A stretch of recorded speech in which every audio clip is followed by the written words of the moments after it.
నమస్తే అంకుల్. నమస్కారం చెప్పు. మీ పేరు? సుధాకర్ రెడ్డి. సుధాకర్ రెడ్డి. ఎక్కడ ఉంటారు? మేము శంకర్పల్లి ఉంటాం. శంకర్పల్లి. శంకర్పల్లిలో ఎక్కడ? శంకర్పల్లి లో అక్కడే ఉంటారు. టౌన్లో ఉంటుంది. అంటే రోజు శంకర్పల్లి నుంచి ఇక్కడికి మార్కెట్ వస్తారా? రోజు వస్తాం, ఉదయం వస్తాం, బస్కి వస్తాం, సాయంత్రం ట్రైన్కి వెళ్ళి ఉదయం బస్కి వస్తాం. బస్సు ఉంటే బస్కి వస్తాం. ఎన్ని సంవత్సరాల నుంచి మీరు ఇక్కడ వ్యాపారం చేస్తున్నారు? నేను 10-12 సంవత్సరాలు చేసిన నుంచి వ్యాపారం చేస్తాను ఇక్కడనే. ఇక్కడ. ఇప్పుడు కొన్ని సార్లు మీకు నష్టం కూడా జరుగుతూ ఉంటది కదా? నష్టం జరుగుతుంది మరి. వర్షాలు పడ్డప్పుడు ఇట్లా వచ్చినప్పుడు తీసుకొచ్చిన సరుకు అమ్ముడు పోకపోతే అది వర్షాలకు పాడైపోయి నష్టం జరుగుతుంది. అంటే గిరాకీ అలాంటివి ఏముండవు. గిరాకులు అంటే వర్షాలు పడితే ఇక్కడ ఉన్న వాళ్ళు అక్కడనే కొనుక్కుంటారు. 10 రూపాయలు ఎక్కువైనా సరే దగ్గర కొనుక్కునే అనే కొనుక్కుంటారు. ఇక్కడికి వచ్చే వరకు కొనుక్కుంటారు. వర్షం లేకపోతే గిరాకులు ఉంటాయి, వర్షాలు పడితే గిరాకు తగ్గుంటాయి మాకు. కనీసం మీకు వర్షం పడ్డప్పుడు కనీసం మీకు ఖర్చుల కన్నా వస్తాయా మరి అమౌంట్? ఇక ఖర్చుల కంటే ఒకసారి వస్తాయి, ఒకసారి రావు.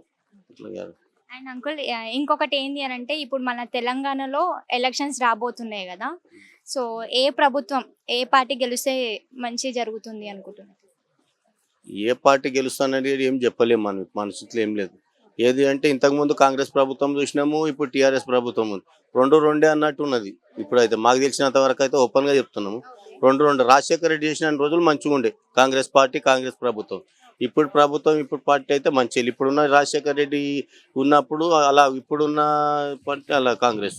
ఇప్పుడు టీఆర్ఎస్ తీసుకుంటే టీఆర్ఎస్లో కూడా ఫస్ట్ ఇట్లా ఎన్నో హామీలు ఇచ్చిండు, చేసిండు, కానీ ఏది కూడా నెరవేర్చలేడు ఆయన కూడా. ఇప్పుడు ప్రజల్లో కూడా ఆయన గిట అనేది నమ్మకం అనేది కోల్పోయారు పార్టీ గురించి. అంటే తెలంగాణ ప్రభుత్వం నుంచి మీకు ఏం రాలేవా? మాకు తెలంగాణ ప్రభుత్వం నుంచి ఏం రాలేవు, మాకైతే ఇప్పుడు ఏం రాలేవు. రైతు బంధు? రైతు బంధు అంటే రైతు బంధు మాకేం 10 ఎకరాలు ఉన్నది, 1 ఎకరా 2 ఎకరాలకు 2,000 3 వస్తే 100 ఎకరాలు ఉన్న వాళ్ళకి వస్తే 1 కిలో అమ్ముతారు. 2 ఎకరాలకు 2,000, ఎకరం ఉన్నోనికి అద్దె ఎకరం ఉన్నోనికి 2,000 3,000 వస్తే మాకేం లాభం చెప్పు. రైతులకి తెలంగాణ ప్రభుత్వం నుంచి ఏమైనా సహాయం అందుతుందా మరి? ఈ రైతులకు తెలంగాణ ప్రభుత్వం వచ్చింది ఏం సాయం లేదమ్మా. ఉన్న సబ్సిడీలు అన్నీ ఎత్తేసిండు. ఇంతకుముందు ఇరిగేషన్ అవన్నీ ఉంటుండే, బెనిఫిట్స్ ఏమి లేకుండా చేసిండు. ఇంతకుముందు కాంగ్రెస్ ప్రభుత్వం అప్పుడు రాజశేఖర్ రెడ్డి ఉన్నప్పుడు ప్రతిదీ సబ్సిడీ ఉంటుంది. ఇథనాల్ కానీ, మనం తీసుకునేటటువంటి మన యంత్రాలు పరికరాలు ఇవన్నీ రైతులకు సబ్సిడీ ఇస్తుండే. అప్పుడు మన డ్రిప్స్ అవన్నీ ఉండే, వాటర్. ఇప్పుడు అవన్నీ తీసేసి ఎత్తేసారు, అన్ని ప్రైవేట్ చేసారు. ఇప్పుడు పైసలు పెట్టుకొని కూడా ఉంది. అంటే ఇప్పుడు నెక్స్ట్ ఎవరు గెలిచే ఛాన్సెస్ ఉన్నాయి? ఎవరు గెలుస్తారని మన చేతి మనం ఏం చెప్పలేము. కాకపోతే మా ఒపీనియన్ ఎవరు గెలుస్తారంటే నాకు నచ్చిన నేను గెలుస్తారని చెప్తా. అది కాదు కదా, ప్రజలు ఎవరు ఎన్నుకుంటారో వాళ్ళు గెలుస్తారు. నువ్వు అనుకున్నంత మాత్రంలోనే నువ్వు గెలుస్తావు, ఆయన గెలుస్తారు, ప్రతి పార్టీ అయినా గెలుస్తారని చెప్పలేము గ్యారంటీగా. ఎందుకంటే ఇదంతా ఇప్పుడు 3 పార్టీలు సమానమే ఉన్నాయి ఇప్పటికైతే. మాకు తెలిసినంత 3 పార్టీలు, బీజేపీ కానీ కాంగ్రెస్ కానీ సేమ్ బాయ్ బలాబలా అన్నట్టు ఉన్నాయి. మిగతా ఏ పార్టీ వస్తుందో ఏదో అనేది చెప్పలేదు. ఏదో వచ్చినా ఫ్రంట్ ఏర్పడుతుందని అనుకుంటారు మాకు తెలిసినంత వరకు. ఒకవేళ బీజేపీ గెలిస్తే పరిస్థితి ఎలా ఉంటుంది? బీజేపీ గెలిస్తే అయితే బాగానే ఉంటుందని అనుకుంటారు. ఎందుకంటే కేంద్ర ప్రభుత్వంలో చూసుకుంటే ఇప్పుడు చేసిన మోడీ పరిపాలన చూస్తే మాత్రం చాలా బాగుంది. గత 50 సంవత్సరాలు కాంగ్రెస్ ప్రభుత్వం చేసినటువంటి పరిపాలనకు ఈ పరిపాలనకు చాలా బాగున్నది. మోడీ పరిపాలన మాత్రం బెస్ట్, అది నాకు నెంబర్ 1 పరిపాలన. కాంగ్రెస్ ప్రభుత్వం ఒకవేళ కాంగ్రెస్ పార్టీ గెలిస్తే, రేవంత్ గెలిస్తే?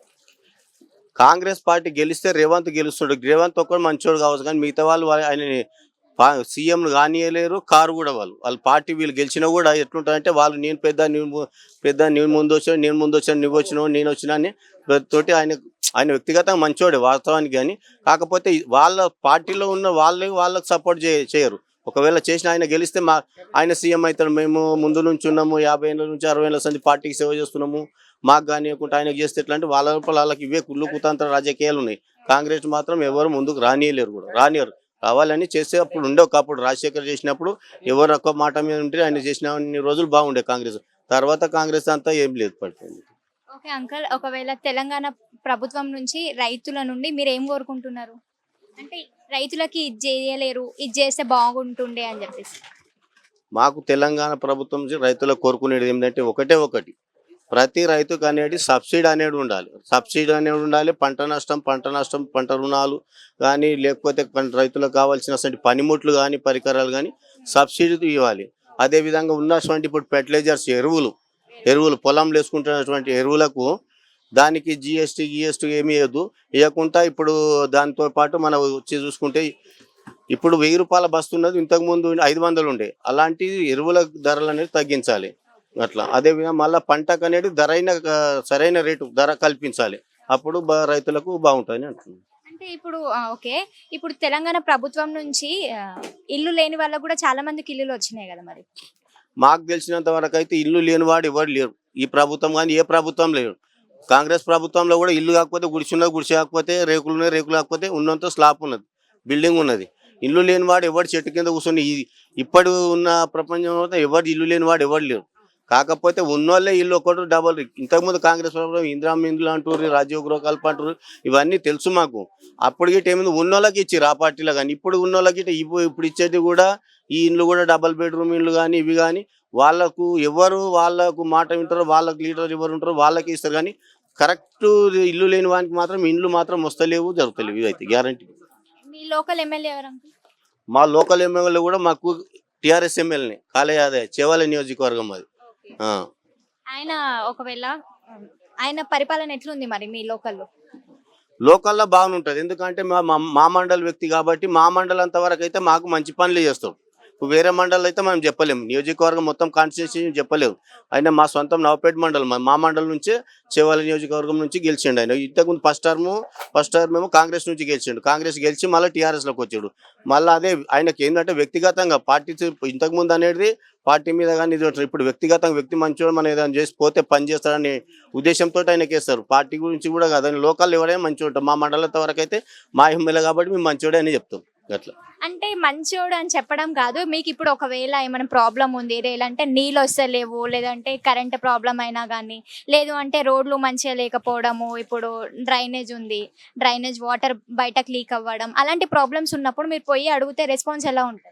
మేము పోయి అడిగితే మాత్రం మా మండలంత వరకు, వేరే మండలం అయితే మేము చెప్పలేము, పోలేము, తెలియదు. కాబట్టి మా మండలంత వరకు అయితే మేము పోతే మాకు రెస్పాన్స్ అవుతాడు. కంపల్సరీ ఏదైనా సమస్యలు మాది గ్రామ పంచాయతీలు ఉంటాయి, విలేజ్ పోయి అడిగినా మాకు గ్రామానికి సీసీ రోడ్లు కానీ డమ్మరు లేదా నిధులు కావాలి ఇట్లా వద్దని చెప్తే మాకు మాత్రం చేస్తాడు. మా అంతవరకు అయితే మా మండలం మా అయితే వరకు అయితే ఏదైనా కాదన్నాడు. పోయిన దానికి మాత్రం రెస్పాన్స్ ఇచ్చి మాకు చేస్తాడు. మీ ఏరియా డెవలప్మెంట్ ఎలా ఉంది మరి? ఇప్పుడైతే డెవలప్మెంట్ అంటే మంచిగానే ఉన్నది ఇప్పటింత వరకు అయితే. ఇక రాను అనేది ఎట్లుంటుంది అనేది మనం చెప్పలేము కదా. అంటే మీ లోకల్ ఎమ్మెల్యే ఈసారి మళ్ళీ గెలిచే ఛాన్సెస్ ఏమైనా ఉన్నాయా? మేమైతే గెలుస్తాడని అనుకుంటున్నాం. మాకు వాస్తవానికి ఏంటి, మేము వ్యక్తి కృషి చేస్తాము. ఆయన మా మనిషి కాబట్టి పార్టీ బేసిక్ లేలేము. మేము పార్టీ బేసిక్ లేస్తే గెలవాడు. ఎవరికి ఇచ్చేస్తాడో టికెట్ ఎవరికి వస్తుంది అనేది చెప్పలేము. ఇప్పుడు వాళ్ళకి ఇద్దరికి ఉన్నాయి. ఇప్పుడు ఇంతకుముందు ఓడిపోయిన వ్యక్తి ఉన్నాడు కేఎస్ రత్నం అని, ఈయన గెలిచి ఆయన కూడా టీఆర్ఎస్లోకి వచ్చిండు. కాంగ్రెస్ ఉండే ఫస్ట్ టీడీపీ నుంచి గెలిచిండు. ఇప్పుడు ఇద్దరు టీఆర్ఎస్లు ఉండు. ఆ కేసీఆర్ ఇప్పుడు ఉన్న సీఎం ఎవరికి టికెట్ ఇస్తాడు కదా, అది కన్ఫర్మ్ కదా.